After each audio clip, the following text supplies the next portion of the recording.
Hello बच्चों, कैसे हैं आप लोग। होप आप सब ठीक होंगे। अभी तक हम डिस्कस कर रहे थे क्लास 11th का एक इम्पोर्टेंट टॉपिक जिसका नाम है empirical formula versus molecular formula. इस टॉपिक के बारे में हमने थोड़ी सी अभी तक जानकारी ली है। वो हमने ये कहा है कि एम्पिरिकल फार्मूला जो है ये हमें रिप्रेजेंट करता है simplest whole number ratio of different atoms in a compound. इसके अलावा हमने फिर कहा मॉलिक्यूलर फार्मूला जो है ये हमें एक्चुअल नंबर ऑफ एटम्स और मॉलिक्यूल्स दिखाता है इन ए कंपाउंड। अब इसके बाद हमने लास्ट पे एक आपसे सुपर नोट जो डिस्कस किया था, हमने कहा था आपसे हम एक सुपर नोट लिखेंगे।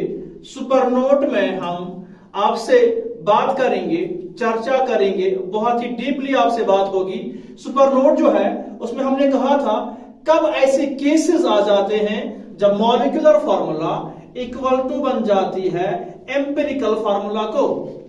तो आज की डेट में, आज के टॉपिक में हम देखेंगे कब मॉलिक्यूलर फार्मूला इक्वल टू बन जाती है एम्पिरिकल फार्मूला। तो सबसे पहले हम एक नोट लिखेंगे और इस नोट में हम देखेंगे कि वो कौन सा केस है जब मॉलिक्यूलर फार्मूला इक्वल टू हो जाती है एम्पिरिकल फार्मूला। तो आप भी मेरे साथ लिखेंगे। नोट है when in molecular formula the ratio of atoms is already present in simplest whole number, then molecular formula equals empirical formula। बच्चा ये नोट जो है ये आपको सेव रखना है, लिखना है, रेड पेन से मार्क करना है। ये नोट कहता है अगर मॉलिक्यूलर फार्मूला में ऑलरेडी डिफरेंट एटम्स का रेशियो सिंपल फॉर्म में दिया गया है, सिंपलेस्ट होल नंबर रेशियो में दिया गया है, उस वक्त आपको याद रखना है, ध्यान देना है, उस वक्त हमारे पास जो है मॉलिक्यूलर फार्मूला इक्वल टू हो जाती है एम्पिरिकल फार्मूला को। तो हमारे पास ये नोट आपको याद रखना है। इसके बाद हमारे पास क्या आता है, हमारे पास अब हम एग्जाम्पल देखेंगे, एक सुटेबल सी एग्जाम्पल, एक स्वीट सी एग्जाम्पल जो है हम ये देखेंगे हमारे पास कब ये इक्वल टू आ जाता है, किसको, किन केसेस में। सबसे पहले हमारे पास एक इंपॉर्टेंट केस है जिसकी हम बात करेंगे। वो केस क्या है, वाटर के बारे में हम देखेंगे। वाटर की फार्मूला सब जानते हैं। वाटर की फार्मूला जो है वो हमारे पास क्या होती है, वाटर की मॉलिक्यूलर फार्मूला जो है वो इक्वल टू होती है H2O1 को। और हमारे पास अगर हम रेशो देखेंगे इसमें क्या है, वो है 2:1, मतलब 2 इसमें हाइड्रोजन है, O इसमें 1 है। तो 2:1 जो है ये एक्चुअल रेशो है, ये एक्चुअल फार्मूला रेशो है किसका, वाटर का। और आप देख रहे हैं हमारे पास जो है 2:1 जो है ये ऑलरेडी एक सिंपलेस्ट होल नंबर रेशियो में है, ये ऑलरेडी सिंपल है। तो इस वक्त यही हम कह रहे थे जब मॉलिक्यूलर फार्मूला में डिफरेंट एटम्स का रेशियो ऑलरेडी सिंपल फॉर्म में हो, तब इस वक्त मॉलिक्यूलर फार्मूला जो है इक्वल टू बन जाती है एम्पिरिकल फार्मूला को। तो वाटर की जो मॉलिक्यूलर फार्मूला होगी वही इसकी एम्पिरिकल फार्मूला होगी, दैट इज H2O1। वही रेशियो है 2:1 का रेशियो। यही हम कह रहे हैं, यही हमने नोट में लिखा। ये ऐसे केसेस है, ये ऐसी एग्जांपल है जिस वक्त मॉलिक्यूलर फार्मूला इक्वल टू करती है एम्पिरिकल फार्मूला को, क्योंकि एक्चुअल रेशियो जो है वो ऑलरेडी दिया गया है, वो ऑलरेडी गिवन है सिंपलेस्ट रेशियो में। ये पहली एग्जांपल थी। बच्चा नेक्स्ट एग्जांपल डिस्कस करते हैं, थोड़ी और एग्जांपल लेंगे। नेक्स्ट एग्जांपल हमारे पास क्या है, एग्जांपल फर्स्ट थी ये, एग्जांपल सेकंड हम देखेंगे। Example second C12H22O11। ये हमारे पास एक कंपाउंड है, एक मॉलिक्यूल है, इसमें हमारे पास डिफरेंट डिफरेंट एटम जो है वो मौजूद है, लाइक कार्बन है, लाइक हमारे पास हाइड्रोजन है, लाइक ऑक्सीजन है। रेशो दिया गया है 12:22:11। बच्चे सोच रहे हैं शायद ये रेशो हम सिंपल बनाने की कोशिश करेंगे, मगर पॉसिबल नहीं है। कोशिश करने के बाद हमें फिर से यही रेशो मिलता है। तो इसका अगर हम सिंपलेस्ट एसआर रेशो देखेंगे वो फिर से यही आता है 12:22:11। ये रेशो फिर से सिंपल है। तो हमारे पास ये जो कंपाउंड है सुक्रोज, जो कंपाउंड हमारे पास है, ये सुक्रोज वाला कंपाउंड हमारे पास यही रेशो दिखाता है एसआर। जो सुक्रोज हम इसे कहते हैं, सुक्रोज हम इसे कहते हैं, टाइप ऑफ शुगर है ये सुक्रोज जो है हमारे पास, इसका रेशो जो है वो 12:22:11। ये ऑलरेडी सिंपल है। तो जो इस कंपाउंड की फॉर्मूला एम्पिरिकल फार्मूला है वो इसकी मॉलिक्यूलर फार्मूला होगी, या ऐसे भी कह सकते हैं जो इसकी मॉलिक्यूलर फार्मूला है वो इसके एम्पिरिकल फार्मूला की बराबर होगी। तो in this case we can also say molecular formula equals हमारे पास एम्पिरिकल फार्मूला को, क्योंकि बच्चा हमारे पास रेशो जो है वो ऑलरेडी सिंपल है, इसको हम सिंपलेस्ट में चेंज नहीं कर सकते हैं। यही हम केसेस पढ़ रहे हैं कि कब किस वक्त मॉलिक्यूलर फार्मूला इक्वल टू कर जाती है एम्पिरिकल फार्मूला। दो केसेस हमने देखे।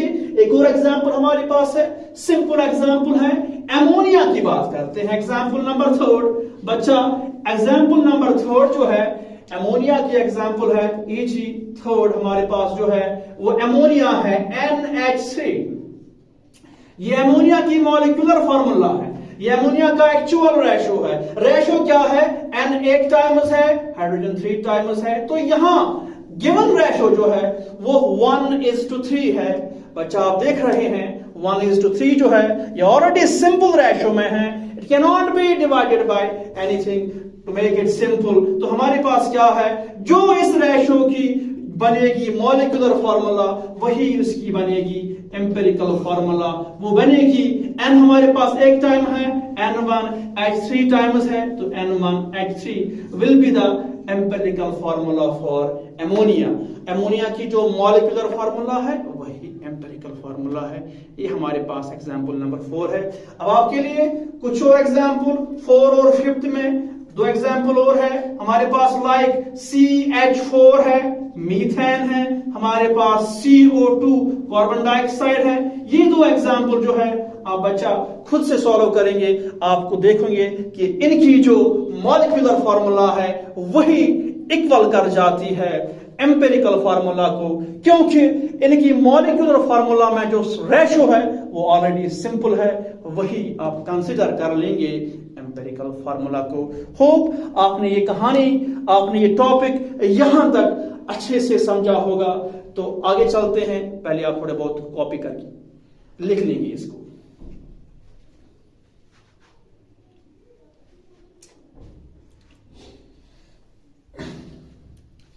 होप आपने ये कॉपी किया होगा या इसका स्क्रीनशॉट लिया होगा।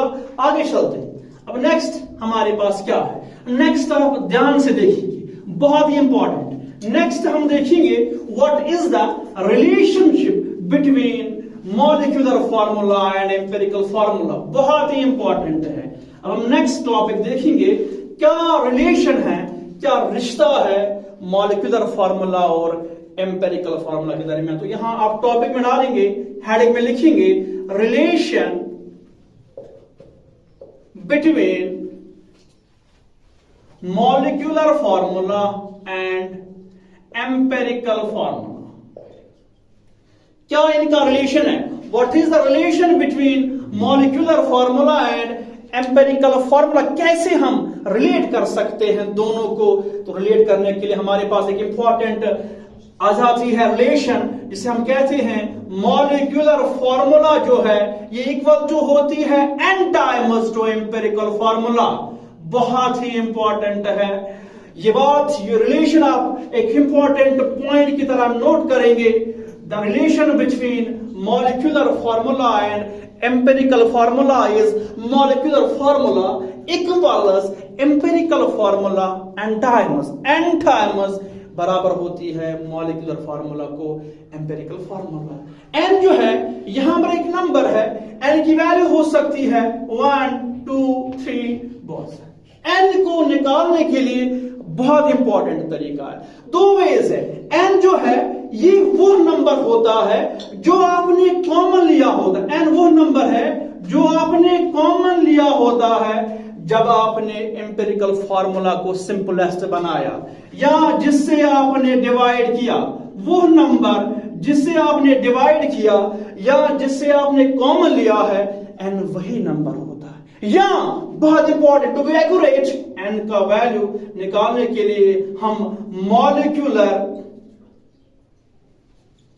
मास को डिवाइड करते हैं formula mass, empirical formula mass, empirical formula mass बहुत इंपॉर्टेंट है बच्चा। n शॉर्ट में आप ऐसे भी लिख सकते हैं, n वही वैल्यू है जिसको आपने कॉमन निकाला है या जिससे आपने डिवाइड किया है to get the empirical formula, to get the simplest whole number ratio. मगर इसके बाद n का accurate, to be more precise, we can say n जो है इसका वैल्यू, इसका जो है वैल्यू निकालने के लिए आपको मॉलिक्यूलर मास जो है मॉलिक्यूलर फार्मूला का, उसको डिवाइड करना है। किसको तो डिवाइड करना है एम्पिरिकल फार्मूला मास। सर कुछ समझ नहीं आया, जो समझाने के लिए सर आपको एग्जाम्पल दिएगा, एग्जाम्पल देखिए आपको समझाएगा, तब तक आप कॉपी कर लो, स्क्रीनशॉट ले लो, आगे जाएंगे, बात होगी आपसे आगे।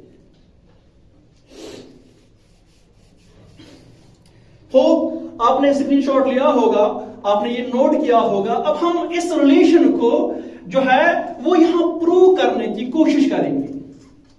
रिलेशन जो है n की वैल्यू को हम प्रूव करने की कोशिश करेंगे। मैं यहां एग्जांपल दूंगा, एग्जांपल फिर से हम देंगे ग्लूकोज का, ग्लूकोज की एग्जांपल देंगे। वो ग्लूकोज की फार्मूला क्या है? ग्लूकोज की मॉलिक्यूलर फार्मूला है C6H12O6।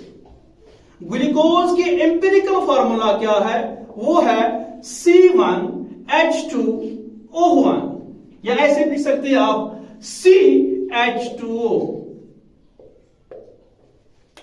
ग्लूकोज में आपने जो नंबर कॉमन लिया है या जिससे आपने डिवाइड किया है वो क्या है? वो यहां पर 6 है, बिकॉज 6 1s और 6 2s और 6 1s और, तो यहां आप n की वैल्यू जो है वो 6 ले सकते हैं। तो अब हम देखेंगे ये जो है, ये हमने जो देखी अभी रिलेशन, इसको हम अप्लाई करेंगे इसी n की वैल्यू से। तो ग्लूकोज की मॉलिक्यूलर फार्मूला क्या थी? वो हमारे पास थी C6H12O6। इसकी हमारे पास थी एम्पिरिकल फार्मूला C1H2O1 इनटू हम कह रहे हैं n। अब n क्या हमारे पास है? हमारे पास n की वैल्यू अब जो है 6 बनेगी।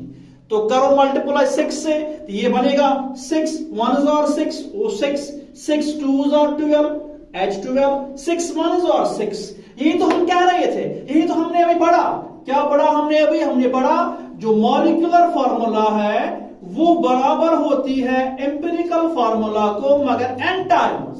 अब आपने n की वैल्यू यहां 6 लगा दी, क्योंकि n वही नंबर है जिससे आपने डिवाइड किया, जिससे आपने कॉमन लिया। तो n की वैल्यू पुट करने पे 6 1s और 6 यहां 6 2s और 12, 6 1s और 6, तो हमारे पास वापस से यही फॉर्मूला बन जाती है। इसलिए हम कहते हैं एम्पिरिकल या molecular formula equals empirical formula n times. या मैंने आपको कहा कि n की वैल्यू ऐसे भी निकाल सकते हैं, n की वैल्यू निकाल सकते हैं मॉलिक्यूलर मास डिवाइड बाय